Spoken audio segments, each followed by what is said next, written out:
করলে গুনাহ হবে না সওয়াব হবে? সওয়াব হবে। আপনাদের কি সওয়াবের প্রয়োজন নাই? জি। একবার যদি বলেন সাল্লাল্লাহু আলাইহি ওয়া আলিহি ওয়াসাল্লাম, সাথে সাথে 3টা পুরস্কার পেয়ে যাবেন। সুবহানাল্লাহ। কয়বার পড়লে? প্রথম পুরস্কার 10টা গুনাহ মাফ হয়ে যাবে। দ্বিতীয় পুরস্কার 10টা নেক আমলনামায় যোগ হবে। তৃতীয় পুরস্কার আল্লাহর দরবারে আপনার মর্যাদা 10 গুণ বেড়ে যাবে। সুবহানাল্লাহ। কয়বার পড়লে? তো যদি প্রতিদিন 100 বারে দরুদ পড়া যায় আরো লাভ। আর দরুদের লাভ মানে আখেরাতের লাভ তো আছেই, দুনিয়াতেও অনেক লাভ।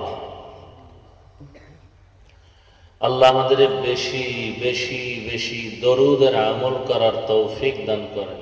আমিন। ওলামায়ে হযরত আলোচনা করেছেন,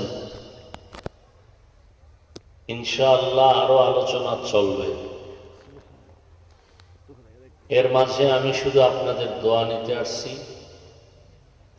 এবং সংক্ষেপ 2-4টি কথা বলার নিয়তে কোরআনে হাকিমের এক আয়াতে কারিমা নবীজির হাদিস থেকে একটি হাদিস পড়েছি। আয়াত ও হাদিসের আলোকে ইখলাসুর রুহানিয়তের সমন্বয়,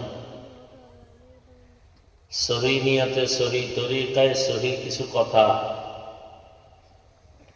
আমাকে বলার মতো, আপনাদেরকে শুনবার মতো আল্লাহ তৌফিক দান করেন। আমিন। وأما من خاف مقام ربه ونهى النفس عن الهوى, আল্লাহ পাকের আদালতে দাঁড়িয়ে জবাব দেওয়ার ভয়ে, হিসাব দেওয়ার ভয়ে দুনিয়াতেই যদি কেউ নিজেকে গুনাহ থেকে বাঁচায় রাখতে পারে, আল্লাহ বলেন ফাইন্নাল জান্নাতা হিয়াল মাওয়া,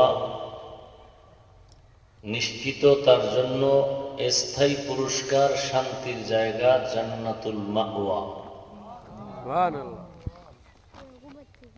নবীজি বলেন ইত্তাকিল মাহারিম তাকুন আবাদান নাস, আল্লাহর নিষিদ্ধ জিনিস থেকে নিজেকে বিরত রাখো, বাঁচায় রাখো, তো আল্লাহ মর্যাদা মানুষের কাছে বাড়ায় দিবে। সুবহানাল্লাহ।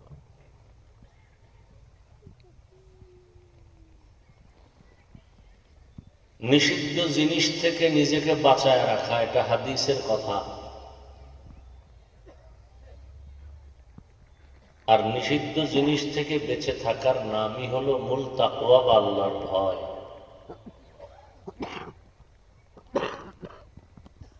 আল্লাহর ভয় বা তাকওয়া এমন একটি পুঁজি, যে পুঁজিটা অর্জন করলে সে দুনিয়াতেও সফল, আখিরাতেও সফল।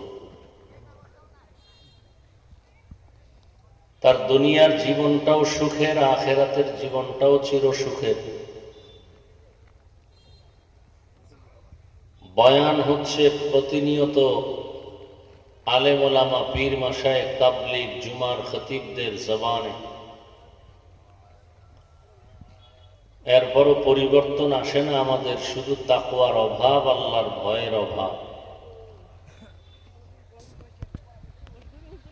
একজন সন্তান তার মা বাবার শাস্তির ভয়ে যদি নিজেকে অন্যায় থেকে ফিরাতে পারে, একজন ছাত্র শিক্ষকের শাস্তির ভয়ে যদি নিজেকে অপরাধ থেকে দূরে রাখতে পারে, আল্লাহর আযাবের ভয়ে কেন তার বান্দা বান্দীরা গুনাহ থেকে নিজেকে দূরে রাখবে না? বোঝা গেল বয়ান শুনি ঠিক, কিন্তু